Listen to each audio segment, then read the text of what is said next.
स्वागत है आपका राजीव जी एक बार फिर नई परख के मंच पर। आज मैंने आपको निमंत्रित किया है एक खास विषय पर चर्चा के लिए और वो विषय ये है कि गौतम अदानी एक बार फिर भारत के वित्तीय बाजार के को नुकसान पहुंचाने वाले कारपोरेट ज़ार की तरह उभरे हैं।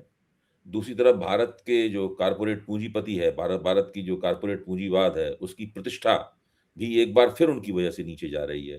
क्योंकि अमेरिकी एसईसी ने वहाँ की अदालत को अनुरोध किया है कि क्यों ना हम भारत सरकार को बाईपास करके अदानी को नोटिस भेजें।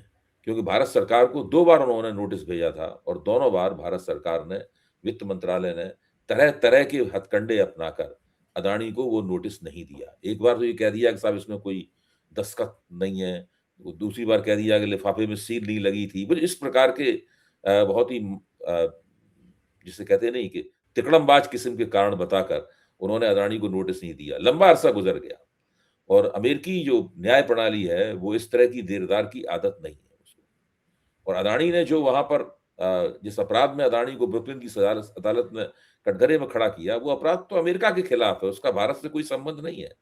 भारत सरकार का काम तो केवल नोटिस सर्व करना था, बाकी तो अडानी को वहाँ पे निपटना है।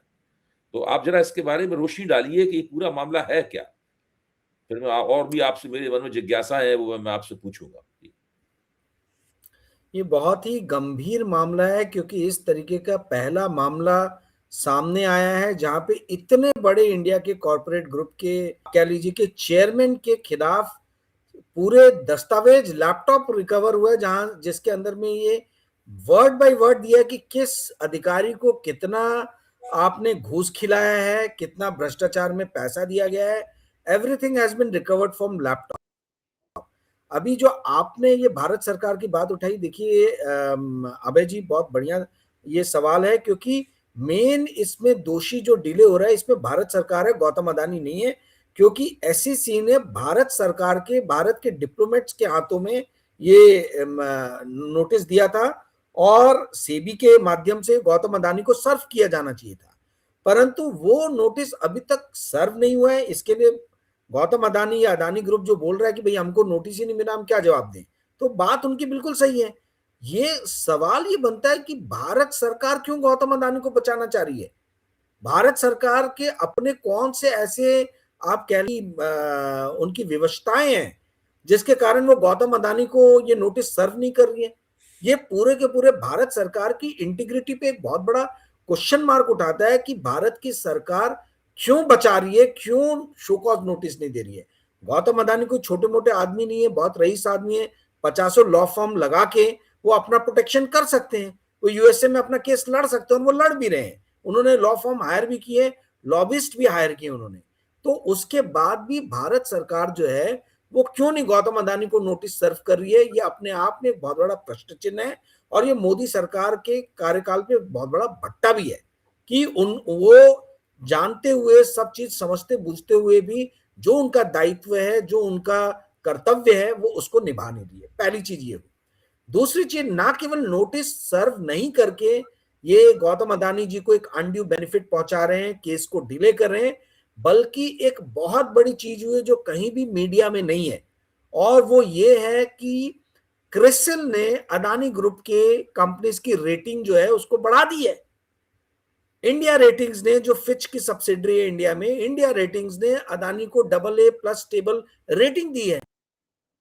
उसी दिन, जिस दिन अमेरिका जो है वहां पे एसईसी जो है कोर्ट के अंदर में ये बोलता है कि हम डायरेक्टली गौतम अदानी को नोटिस सर्व करना चाहते हैं क्योंकि भारत सरकार अपना काम नहीं कर रही।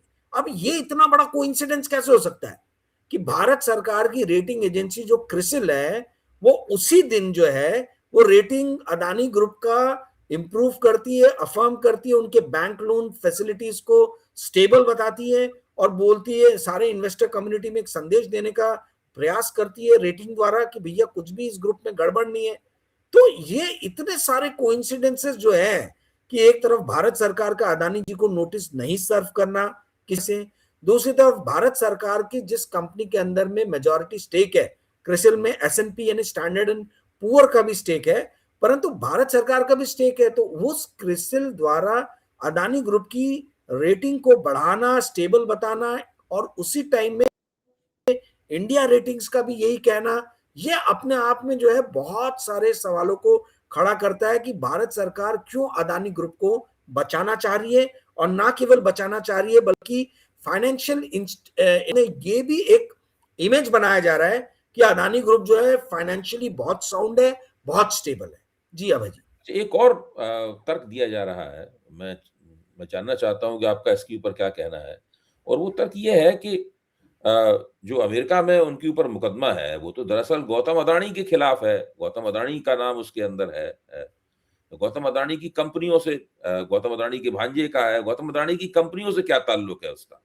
तो कंपनियों पे इसका कोई असर नहीं पड़ेगा। एक्सीलेंट क्वेश्चन, बहुत बढ़िया क्वेश्चन है अभय जी। ये असर नहीं पड़ेगा तो फिर 8-8, 10-10, 15-15% इसके शेयर्स क्यों गिरे शुक्रवार को? भाई, जो इंस्टीट्यूशनल इन्वेस्टर्स ने पैसा लगाया था अदानी ग्रुप में, उतने बेवकूफ, उतने मूर्ख तो है नहीं कि न्यूज आते से 8%, 10%, 15% जो है शेयर मार्केट में अदानी ग्रुप के स्टॉक्स टूट गए और ऐसा लगने लगा कि भैया अब कोई जो है वो सतह ही नहीं बची है, ये नीचे नीचे नीचे नीचे गिरता चला जाएगा। तो ये एक, देखिए, मैं मेरे प्यारे नए परख के दर्शकों के लिए एक कॉर्पोरेट लॉ का एक आपको सिद्धांत बता दूं। एक doctrine of lifting of corporate veil, well यानी पर्दा, ये एक डॉक्ट्रिन है जो ये कहता है कि कॉर्पोरेट लॉ में कंपनी के बोर्ड ऑफ डायरेक्टर्स और कंपनी को अलग अलग माना जाता है। अलग पर्सन है, कंपनी एक अलग पर्सन है और डायरेक्टर अलग पर्सन है। परंतु corporate doctrine of corporate lifting of corporate veil क्या कहता है कि यदि कंपनी द्वारा कुछ गलत काम हो तो हम वो पर्दे को उठा के देखते हैं कि पर्दे के पीछे कौन है जिसके आदेश या निर्देश पे ये गलत काम हुआ है। अब ये जो ब्राइबरी दी गई है, ब्राइब दिया गया है, तो कंपनी के अकाउंट से गया है, ये गौतम अदानी के पर्सनल अकाउंट से तो नहीं गया है। ये पैसा जो है तो कंपनी के अकाउंट से गया है। तो कंपनी के अकाउंट से पैसा कैसे निकला, किसके आदेश पे निकला? यहां पे doctrine of lifting of corporate veil लगता है कि भैया पर्दे को उठाया जाए और देखा जाए पर्दे के पीछे कौन है। तो ये बहुत ही ज्यादा वीक आर्गुमेंट है, बहुत ही कमजोर लॉजिक है और बहुत ही ज्यादा आप कह लीजिए कि वीक विकेट पे है अगर इस तरीके की ये बात करते हैं, आर्गुमेंट देते हैं कि भैया ये तो कंपनी के ऊपर में इल्जाम लगा, सॉरी, गौतम अदानी के ऊपर में इल्जाम लगा या सागर अदानी के ऊपर में इल्जाम लगा है, तो कंपनी के स्टॉक्स की पिटाई नहीं होनी चाहिए, कंपनी के स्टॉक्स चलने चाहिए, कंपनी स्टेबल है। भाई, कंपनी किसी ना किसी के तो आदेश पे काम कर रही है ना। अगर भारत सरकार के सोनी है, सोलर एक्सप्लोरेशन, क्या भारत सरकार की कंपनी है SECI, ठीक है, तो ये कंपनी के कर्मचारियों को यदि पैसे घूस के रूप में दिए जा रहे हैं, जो लैपटॉप में सागर अदानी के जो डॉक्यूमेंट्स मिले हैं, जो ईमेल्स मिले हैं और जो गौतम अदानी को एड्रेस किए गए ईमेल्स हैं, तो ऐसा तो कहा नहीं जा सकता कि गौतम अदानी इस चीज को नहीं जानते और किसी ना किसी के निर्देश पे पैसे गए होंगे। और अमेरिका ने इस चीज का केस ठोका है कि आपके ऊपर में मुकदमा चल रहा है SEC में, अमेरिका में, तो जब आपने अमेरिकन इन्वेस्टर से पैसे उठाए बॉन्ड मार्केट के जरिए, तो आपने इस चीज का डिस्क्लोजर क्यों नहीं दिया? गौतम अदानी अमेरिका को इंडिया समझ बैठे थे कि मैं, कोई किसी का बाप मेरा कुछ नहीं बिगाड़ सकता, भारत में जैसे कोई कुछ भी कर ले कोई मेरा कुछ नहीं बिगाड़ सकता, ऐसे अमेरिका भी मेरी जेब में, मेरी मुट्ठी में, वहां की सरकार भी मेरी मुट्ठी में। अब ये वहां फंस गए। अब आप भारत में तो कुछ भी करके बच निकलोगे, अमेरिका में कैसे बच निकलोगे? अब आप बच के निकल के बताओ। तो ये जो इनका जो माइंडसेट है, ये अपने आप में माइंडसेट जो है ना कि चुनी देंगरे नेस्त, मैं ही सबसे बड़ा हूं और बाकी कोई कुछ नहीं है। तो देखिए, लॉ एंड ऑर्डर है दुनिया में, जुडिशरी है दुनिया में, और करप्शन, भ्रष्टाचार सिर्फ गरीब या मध्यम वर्ग के लोगों के लिए नहीं, अमीरों के लिए भी है। अमेरिका में एक से एक बड़े अमीर लोग सलाखों के पीछे गए हैं। ये पूरा डिस्क्लोजर का मामला है कि यदि आप SEC की इंक्वायरी में फंसे हो, और 2 साल से SEC की इंक्वायरी चल रही है, भारत में किसी को खबर नहीं थी जब तक कि ये चीज बाहर निकाल के वहां के न्यूज़पेपर में नहीं छपी। 2 साल से चल रहा था। इन्होंने ना सेबी को ये चीज बताई, ना इन्होंने RBI को ये चीज बताई, ना इन्होंने अपने इंस्टीट्यूशनल इन्वेस्टर्स को ये चीज बताई, और यहां तक कि अमेरिका में बॉन्ड द्वारा पैसे उठा रहे हैं तो वहां पे भी नहीं बताया। तो आप छुपा क्यों रहे हो भाई? आप इतना क्या छुपा, यानी चोर की दाढ़ी में तिनका। यदि आप कुछ छुपा रहे हैं यानी आपने कुछ चोरी की है। आप अमेरिका में यदि इन्वेस्टर से पैसे उठाने जा रहे हो और आप ये नहीं बताते हो कि मेरे ऊपर में केस चल रहा है, तो ये चीज क्या रिफ्लेक्ट करती है? ये कहना कि भाई गौतम अदानी ने किया है जो भी किया है, कंपनी ने कुछ नहीं किया है, ये बहुत ही वीक आर्ग्यूमेंट है। क्योंकि doctrine of lifting of corporate veil करके एक सिद्धांत है लॉ के आपकी अंदर बात में कि मिस्टर राजीव, मैं आपकी बात हाँ समझ गया और आप काफ़ी जी अ, मैं आपकी बात से सहमत भी होना मेरे लिए ज़रूरी है यहाँ पे, क्योंकि बहुत बात सीधी-सीधी समझ में आ रही है। अब पिछले वाले वीडियो में जो किया गया है, आपने एक भविष्यवाणी की थी। 2026 जो है वो स्टॉक मार्केट के लिए बहुत खराब होगा, इन्वेस्टर्स के लिए बहुत खराब होगा। सोना-चांदी कुछ भी नहीं चलेगा और सबको बहुत दिक्कत होने जा रही है, आर्थिक रूप से काफ़ी मुश्किल होने के लिए जा रही है। अब भारत सरकार भी इन सब चीज़ों को समझ रही होगी, जो और दूसरे जो फाइनेंशियल मार्केट के एक्सपर्ट हैं, वो भी इस बात को समझ रहे होंगे। तो ऐसे में भारत सरकार अदानी को इस तरीके से बचाने की कोशिश करके दरअसल तो जो इंडियन स्टॉक मार्केट है और जो फाइनेंशियल मार्केट है, उसी की साख गिरा रहे हैं ये। एग्जैक्टली। तो ये ऐसा करके तो ये न केवल लॉन्ग टर्म में दीर्घकालीन रूप से अपना नुकसान कर रहे हैं, बल्कि शॉर्ट टर्म में भी अल्पकालीन रूप से भी भारत के वित्तीय मार्केट को इससे नुकसान पहुंचेगा। सर ये केस तो अभी आया है, ठीक है, ये 2 दिन फ्राइडे को जो है ये बात निकली कि एसईसी ने कोर्ट में डिस्क्लोजर दिया है कि भारत सरकार ने जो नोटिस जो है वो सर्व नहीं किया, ठीक है। परंतु यदि आप मेरे चैनल पे जाएंगे करंट अनप्लग्ड बाय राजीव, उसमें पिछले से मैं ये बोल रहा हूं कि भारत के मार्केट की बहुत सारे वीडियोस हैं जिसमें मैंने एक ही बात कही है कि भारत के मार्केट की वैधता जो है वो धीरे धीरे जो है विदेशी निवेशकों की आंखों में नीचे गिर रही है। We are losing our credibility. और यही कारण है कि पिछले एक वर्ष में 1.5 लाख करोड़ के आसपास 1.41 lakh crore to be precise foreign investors ने इंडियन मार्केट से निकाला। पिछले 1.5 साल से कंटिन्यूसली वो पैसे निकाल रहे हैं और 21% से 15.5% पे इनकी इक्विटी ये होल्डिंग आ गई है, शेयर होल्डिंग आ गई है इंडियन मार्केट की। तो ये जो आपने सवाल उठाया कि भाई इतना सब देखते परखते समझते होने के बावजूद भी ये क्यों इतना बड़ा रिस्क ले रहे हैं, ये किसी के भी समझ में नहीं आ रहा कि भाई गौतम अदानी के हाथ में भारत सरकार की ऐसी कौन सी नब्ज है कि भारत सरकार इतना बड़ा रिस्क ले रही है जब इंडिया का मार्केट गिर रहा है। पिछले साल हमने देखा कि इंडियन रुपी जो है पूरे डेवलप मतलब जितने भी बड़े राष्ट्र हैं उन राष्ट्रों में सबसे वर्स्ट परफॉर्मिंग करेंसी रहा है। और अरविंद सुब्रमण्यम ने कहा कि जो जो आप लोगों को एक मुख्य नई आर्थिक जानकारी सलाहकार देता रह हूं। चुके हैं मोदी सरकार के। एग्जैक्टली, मैं एक नई जानकारी आप लोग को दे रहा हूं। हालांकि मेरे चैनल पे करंट अनप्लग बाय राजीव पे मैंने इसका खुलासा किया था बहुत पहले, 3 बार वीडियो बनाए कि 80 बिलियन डॉलर जो है वो आरबीआई के गवर्नर शक्तिकांता दास ने जो है वो फॉरवर्ड मार्केट में डॉलर रुपी स्वैप में जो है ऑलरेडी गवा चुके हैं वो। इसके आप बारे में देखिए बताइए, कितने, इसका मतलब क्या है स्वैप में? क्या होता है इसमें कि आप फ्यूचर में डॉलर को जो है वो सेल कर देते हो। फ्यूचर्स मार्केट, फ्यूचर्स यानी हाँ, हाँ, जी, भविष्य, जी। ठीक है। और अभी के मार्केट में आप खरीद लेते हो ये प्रॉमिस करके कि हम फ्यूचर में आपको डिलीवर करेंगे, ठीक है।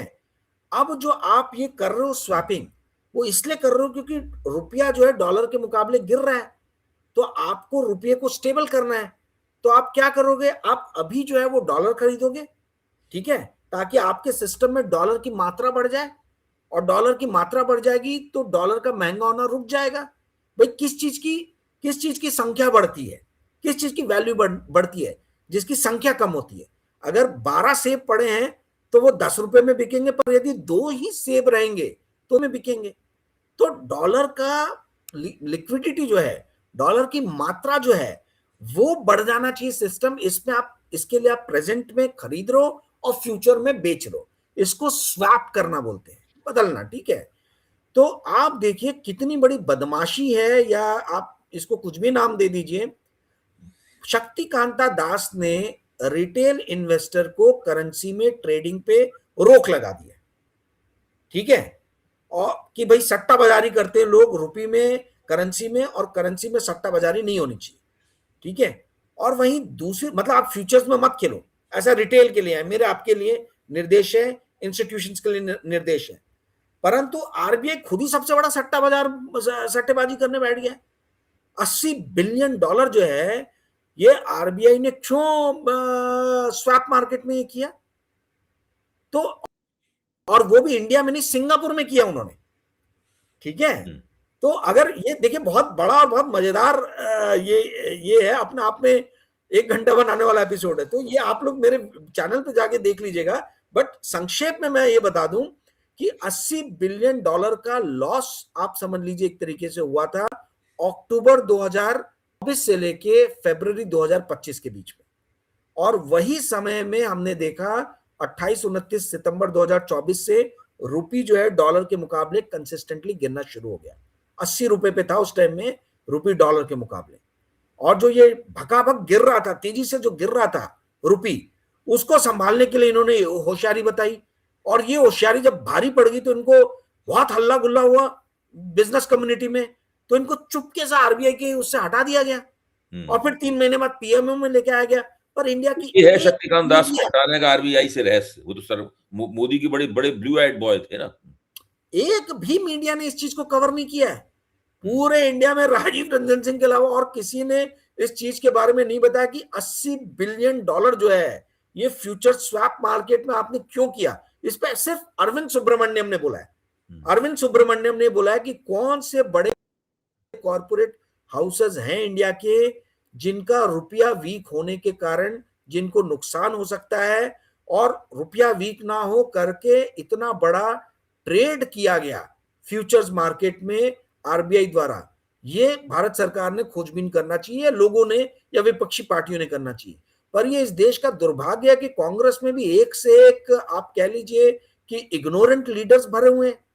चिदम्बरम इतने बड़े अर्थशास्त्री, इतने फाइनेंस मिनिस्ट्री संभाले, एक उन्होंने सवाल नहीं उठाया कि भाई क्यों फ्यूचर्स मार्केट में आप $80 बिलियन का खेल रहे हो, और वहीं दूसरी तरफ में आप रिटेल इन्वेस्टर्स को जो है वो करेंसी मार्केट में ट्रेड करने के लिए पाबंदी या बंदिश लगा रहे हो। तो ये देश में पत्रकारिता हो ही नहीं रही, और अपोजिशन के भी लीडर्स कुछ नहीं बोल रहे। इतने कांग्रेस के बड़े बड़े प्रवक्ता है, सब बातें करने, क्या उनको ये नहीं मालूम? अगर ये चीज राजीव रंजन सिंह को समझ में आ रहा है, तो ये जो इतने बड़े बड़े वहां पे अर्थशास्त्री बैठे हुए कांग्रेस पार्टी के अंदर में, उन्होंने क्यों नहीं सवाल उठाया? उन्होंने क्यों नहीं ये प्रश्न पूछा कि भैया रातों रात शक तो है, आरबीआई से क्यों हटाया गया, और फिर 3 महीने बाद उनको चुपके से पीएमओ में लाके बैठा दिया गया? तो कहने का अर्थ ये है कि देखिए, सूचनाओं के अभाव में इस देश में बड़े बड़े खेल हो रहे हैं, और इन्हीं सूचनाओं के अभाव का एक और एग्जाम्पल हमें मिलता है ये अदानी का केस, जहां पे 2 साल से एसईसी अदानी का इन्वेस्टिगेशन कर रही थी, और भारत में किसी को भी खबर नहीं थी, किसी को भी खबर नहीं थी, और अदानी ने भी किसी को बताया नहीं। तो अभय जी, सिचुएशन बहुत खराब है जहां तक सूचनाओं की बात की जाए, ट्रांसपेरेंसी की बात की जाए। और आप जो ये सवाल पूछ रहे हैं, देखिए मार्केट की स्थिति तो मुझे खराब ही दिख रही है।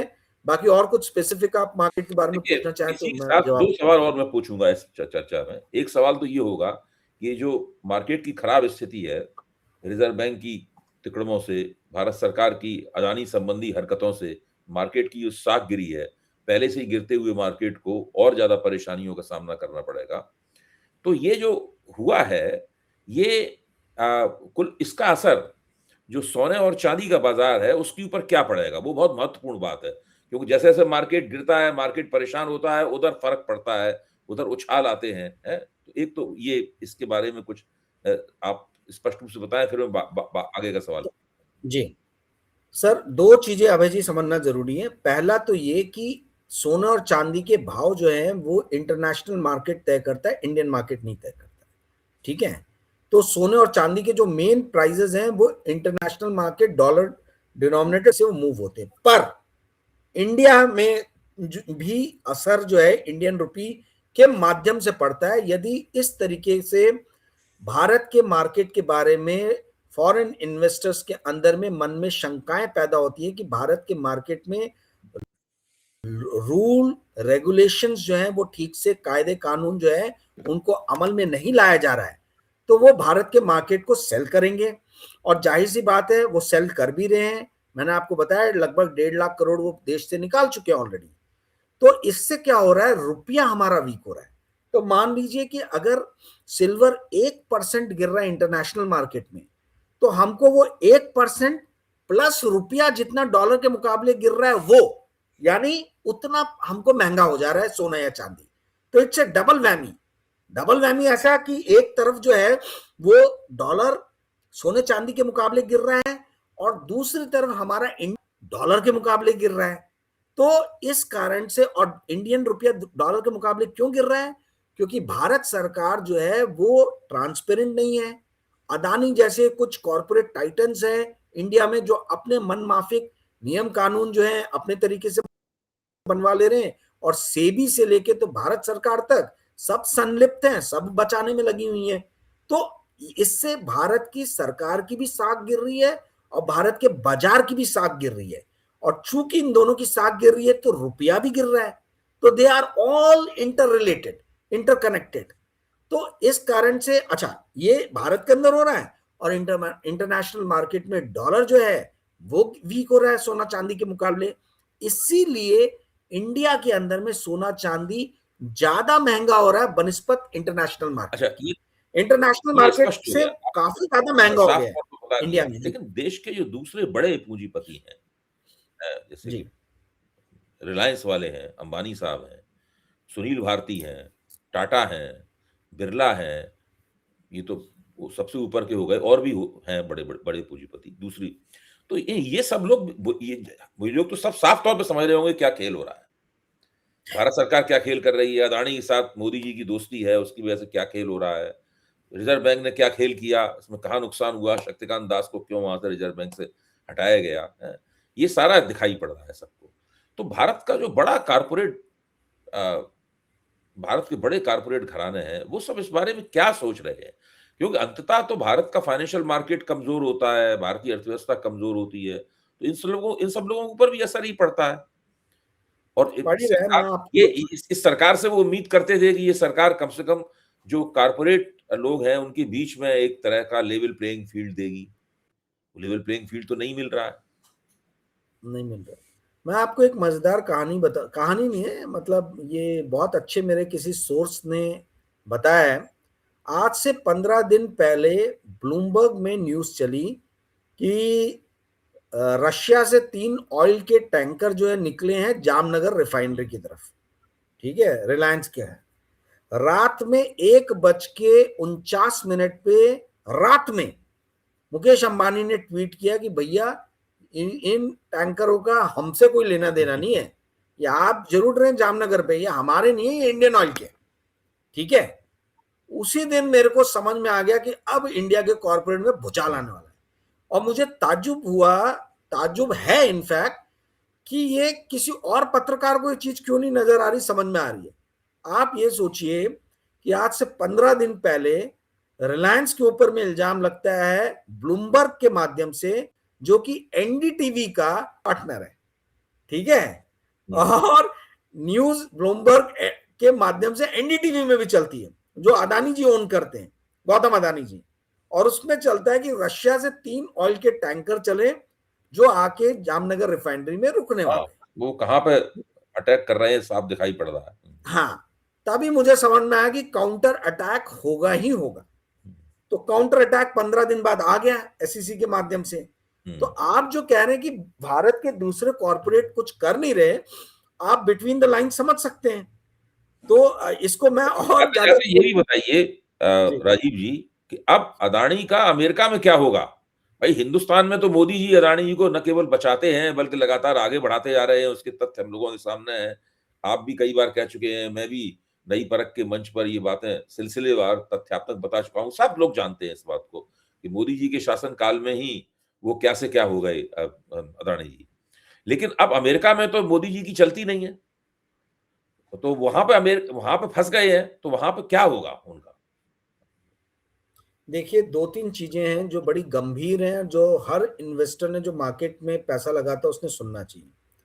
पहली तो ये कि गौतम अदानी ग्रुप ने जो पैसे उसमें 1/3 पैसा जो है वो फॉरेन इन्वेस्टर से, लगभग 40% जो है वो बाहर से इन्होंने ये किया है, या हो सकता है उससे ज्यादा भी हो। मैंने लेटेस्ट फिगर चेक नहीं किए, जब मैं फॉर्च्यून में था उस टाइम में मैंने जब आर्टिकल्स काफी सारे लिखे थे तब का, उसके माध्यम से मैं उद्धृत कर रहा हूं। तो गौतम अदानी ने बहुत सारा पैसा जो है इंडिया के बाहर से रेस किया है। तो सबसे पहले तो ये होने वाला है कि now banks will be cautious, ठीक है, international banks and international investors. और यदि गौतम अदानी का कुछ भी प्रूव हो जाता है तो भारी पेनल्टी तो लगेगी। भारी पेनल्टी लगेगी तो जाहिर सी बात है कि वो गौतम अदानी के पर्सनल अकाउंट से तो पैसे सारी जाएंगे पेनल्टी नहीं, मतलब कितनी क्योंकि पेनल्टी तक लग सकती है? अब ये वो मैं बताइए, नहीं बता एक सकता हूँ। अंदाज। वो मैं नहीं बता सकता, हाँ वो अंदाजा मैं नहीं मतलब लगा सकता हूँ कितनी बिलियंस डॉलर पेनल्टी। में होगी कि बिलियन पर डॉलर में होगी? अब ये क्या है कि वो क्या लेते हैं, कितना ब्राइब लिया गया, उसका कितना, कितने टाइम्स लगाएंगे, ये चीज का मैं अभी कुछ मैं बता नहीं सकता हूँ। मुझे थोड़ा सा और इस पे रिसर्च करना पड़ेगा, और ये कोर्ट का जजमेंट हो तो जज का है, वो क्या क्या किस हिसाब से लेगा डिसीजन। पर जो आप इम्प्लीकेशंस पूछ रहे हैं कि क्या हो सकता है, तो सबसे पहला तो ये कि इंस्टीट्यूशनल इन्वेस्टर्स अब बहुत कॉशियस हो जाएंगे, ना केवल अदानी के लिए बल्कि भारत के हर कॉरपोरेट के लिए। ये भारत के हर कॉरपोरेट के लिए चिंता करने की बात है जो भारत से बाहर पैसे रेस करने के लिए सोचता है। जो मल्टीनेशनल इंडिया के कंपनीज हैं, टाटा हो गया, बाबा कल्याणी ग्रुप हो गया, ये सब जो इंडिया के बाहर जिन्होंने बहुत एक्सपेंशन करके रखा हुआ है, रिलायंस हो गया, तो पैसा रेस करना इंडियन कंपनीज के लिए बहुत डिफिकल्ट हो जाएगा, पहली चीज। दूसरा, यदि इंटरनेशनल इंस्टीट्यूशनल इन्वेस्टर्स और बैंक जो है वो पैसे देने में कॉशियस होंगे, तो जाहिर सी बात है कि इंडियन बैंक्स, मोदी जी बोले चाहे कोई भी बोले, इंडियन बैंक्स को सोचना पड़ेगा, क्योंकि इंडिया के बैंकों ने बहुत बड़ा एक्सपोजर जो है अदानी ग्रुप में ले लिया है। और मेरी जानकारी के हिसाब से कई बैंक्स जो हैं उनकी जो सेक्टोरल लिमिट रहती है, वो सेक्टोरल लिमिट का जो एक्सट्रीम एंड है कि किसी एक ग्रुप को आप 10% से ज्यादा जो है वो लोन नहीं दे सकते हो, तो उसके आसपास में पहुंच गए। वो 10% है कि 8% है, वो एक बार मुझे चेक करना होगा, पर या 15% है शायद। तो उस सेक्टोरल लिमिट और उस ग्रुप लिमिट के पास में कई सारे बैंक्स पहुंच गए। तो वो मोदी जी चाहे या कोई भी चाहे, या तो आप अपना इक्विटी कैपिटल बेस बढ़ाइए और फिर दीजिए, वो पॉसिबल नहीं है आज की कंडीशन में। तो अदानी को इंडिया के बैंकों से भी प्रॉब्लम आ सकता है। कोई बैंक यदि अपना लोन रिकॉल करना चाहे तो वहां पे भी ये मुसीबत में फंस जाएंगे कि भैया हमारे पैसे लेके आओ। अब मुझे नहीं मालूम कि इन्होंने किस तरीके कॉन्ट्रैक्ट्स, उन कॉन्ट्रैक्ट्स के अंदर में, एग्रीमेंट्स के अंदर में क्या लोन रिकॉल का कोई क्लॉज है कि नहीं है, उसका मुझे आइडिया नहीं है। पर कहने का अर्थ ये है कि वित्तीय रूप से जो है इंटरनेशनल बैंक्स, इंस्टीट्यूशनल इन्वेस्टर्स और यहां तक कि भारत के जो डोमेस्टिक बैंक्स है ये बहुत ज्यादा कॉशियस हो जाएंगे, number one. Number two, India rating और क्रिसिल रेटिंग ने भली अभी दे दिया, स्टेबल रेटिंग दे दिया या रेटिंग इंप्रूव कर दिया, बट आने वाले दिनों में इस टाइप की जगलरी जो है वो चलेगी। चलेगी नहीं। हाँ वो चलेगी नहीं, क्योंकि इनके आपने जो अपने, आपने जो अदानी को और भारतीय अर्थव्यवस्था के लिए जो उसके वित्तीय दुष्परिणाम होने वाले हैं, उनके ऊपर रोशनी डाली। लेकिन मेरा सवाल साथ में ये भी था कि क्या अदानी को अमेरिकी अदालत जेल भी भेज सकती है? देखिए और क्रिमिनल सागर इन्वेस्ट, अदानी को और गौतम अदानी को? अब देखिए क्रिमिनल केस तो है, हुँ। जाहिर सी बात है। अब गौतम अदानी यदि कहीं बाहर ही नहीं जाएंगे तो आप क्या कर लोगे, सागर अदानी यदि बाहर ही नहीं जाएंगे तो आप क्या कर लोगे, नहीं, वो तो ठीक अगर है सज़ा सुना देगी, है ना। तो फिर भले ही वो पकड़े ना जाएँ, हाँ लेकिन तो सुना तो लेकिन है उनको एक फरार मुलज़िम तो घोषित किया ही जा सकता है। भाई। इंडिया में विजय माल्या, नीरव, ये क्या नाम है, ललित मोदी और बाकी ये चौकसी और जितने गए हैं, भाई इंडियन कोर्ट्स ने तो इनको ये कराया है कि भाई ये इन्होंने गलत काम किया और सजा सुनाई है, पर उसके बाद भी ये लोग मजे काट रहे हैं फॉरेन में। अलग तो बात वो अलग अमेरिकन बात है, लेकिन लेकिन अमेरिकन कोर्ट के वो लिए खुद भी अपने आप को भगोड़ा मानते हैं, भगोड़े हैं भी। जी, तो हाँ। आप मानते रहो, अमेरिका मानते रहे भगोड़े हैं। हुँ, भाई अगर देखिए इंडिया से बाहर यदि आप जाते नहीं हो तो आपको कोई प्रॉब्लम नहीं है। आप अगर इंटरपोल का रेड रेड कॉर्नर नोटिस भी जो है वो भी इशू करो, तो आप इंडिया के बाहर जा ही नहीं रहो, तो आप क्या करो? हालांकि इंडिया सिग्नेटरी है, तो इंडिया ने एक्शन लेना चाहिए, पर एक्शन नहीं ले रहा भारत सरकार, तो अब क्या कर सकते हो? हालांकि अभी तक इंटरपोल नोटिस ये वो कुछ हुआ नहीं है, और वो होगा भी कि नहीं होगा मुझे मालूम नहीं है, तो इसलिए कयास में लगाना नहीं चाहता हूं किसी भी तरीके से। पर जो आप सवाल पूछ रहे हैं कि भाई जेल भी भेज सकते हैं क्या, अरे जेल तो तब भेजेंगे ना जब ये अमेरिकन गवर्नमेंट के, अमेरिकन कोर्ट के, किसी के हाथ में आएंगे। जब भी किसी का, देखिए मैं अब एक बहुत बड़ा खुलासा करने जा रहा हूँ, ब्रेकिंग न्यूज देने जा रहा हूं, ऐसा समझ लीजिए, नई परख के प्लेटफॉर्म पे। मेरे खुफिया स्रोतों ने मुझे बताया है, और ये बात कहीं पे भी नहीं है, कि आने वाले दिनों में हो सकता है कि गौतम अदानी अपनी सारी ग्रुप कंपनी से रिजाइन कर दे, अच्छा। और ये बहुत बड़ी न्यूज है। अब मैं इसलिए इसको मैंने शुरुआत में नहीं बोला, क्योंकि जाहिर है मल्टी कि वो खतरे में है, और वो अपने ऊपर आए हुए खतरे को अपने कंपनी पे नहीं आने देना चाहते, नहीं आने देना चाहते। तो इसीलिए वो सारे इससे रिजाइन करने के मूड में हैं। हालांकि जर्नलिज्म का सिद्धांत ये बोलता है कि आपको मल्टीपल सोर्सेस से ये चीज कंफर्म करनी चाहिए।